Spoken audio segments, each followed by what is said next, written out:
Now we move to Uthman's time. I try to again put it in some simplified form, but we'll add some more points as we go on.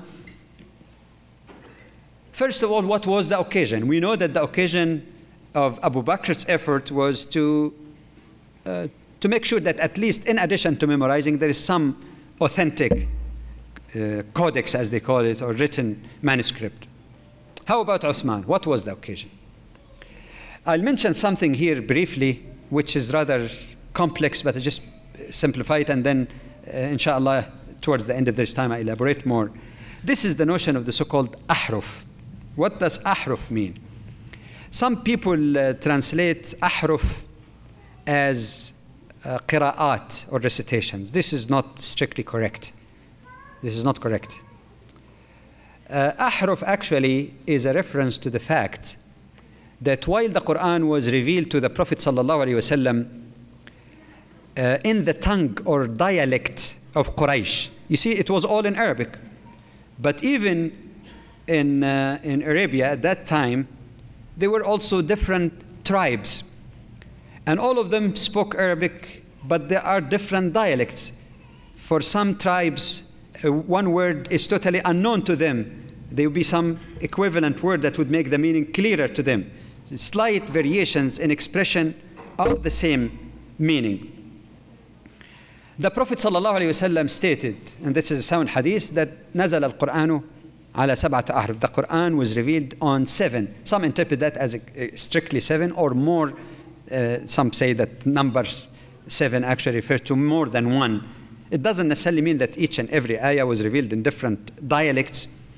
But what he meant by that, that for some tribes who might have been unfamiliar or found some of the expressions in the Qurayshite dialect with which the Prophet uttered the Quran difficult for them, the Prophet allowed them, but not their own invention, allowed them alternative ahruf, or modes of expression, as I usually translate it, modes of expression to get the same meaning.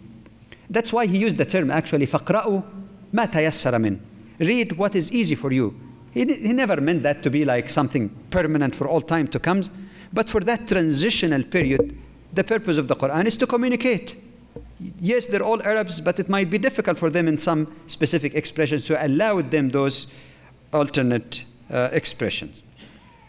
Now, even at the time of the Prophet ﷺ, two companions came to him after some dispute happened between them. Because they were very meticulous. Of course, they knew this is the word of Allah. Nobody should have even any letter different. That's the reverence they have for the Quran. So one of them recited one surah, and the other recited, and everybody said, no, your recitation is wrong, because this is the way I heard it from the Prophet. And he said, no, you're wrong. I heard it also from the Prophet. So they came to the Prophet ﷺ. So he said to the first one, recite. He recited the surah. And the Prophet says, هَكَذَا أُنزِلَتْ. That's how it was revealed. He asked the other one to recite. He recited it with that slight variation also of dialect. And the Prophet said, and that's how it was revealed. So he tried to show them that you should not really dispute on that. It is the same meaning. It is something to make it easy for people to comprehend the Quran. Now, this is just a background. How does that relate to what Uthman radiallahu anhu did? As you know, by the time of Uthman, nearly half of the known world was under Muslim rule. And Muslims went in all kinds of directions, carrying the message of Islam to other lands. But some of the Sahaba that went also belonged to several tribes. So one time, Hudhayfa ibn al-Yaman, one of the great companions of the Prophet ﷺ, came back to Uthman alarmed. Uthman asked him, what's the matter? He said, I have noted in some of, I think it was in Armenia and Azerbaijan, he said, I noted that there's some dispute among the companions. Everybody say my recitation is better than yours, or my mode of expression is better than yours, even though it's basically the same Quran, but they started disputing.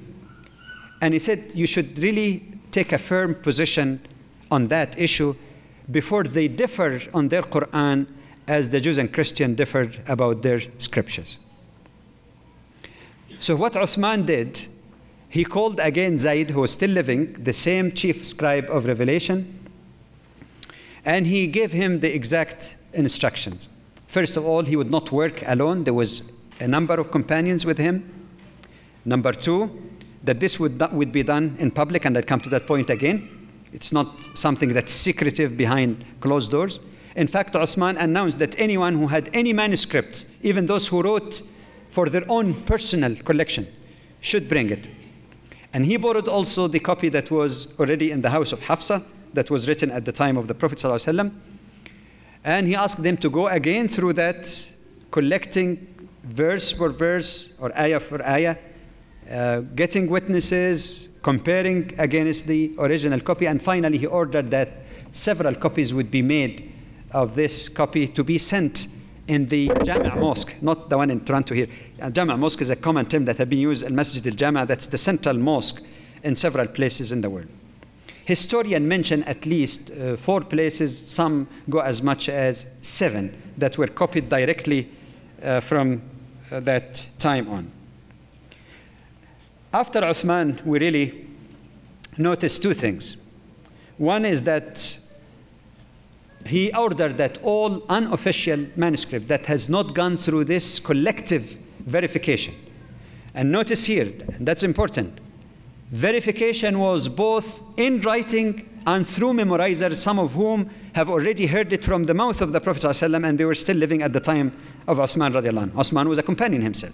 There were a lot of people who were memorizers, who heard it from the Prophet, in addition to the verification in writing.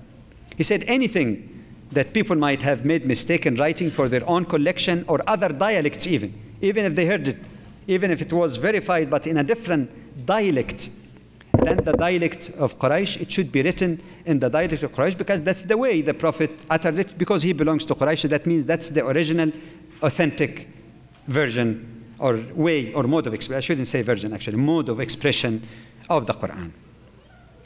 Like I said, I might come back again to the question of Ahruf, but I thought that we cannot really understand the significance and importance of what Uthman did without appreciating the occasion that led to this.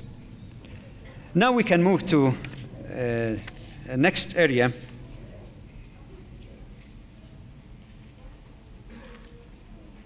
Hoping that you're still awake.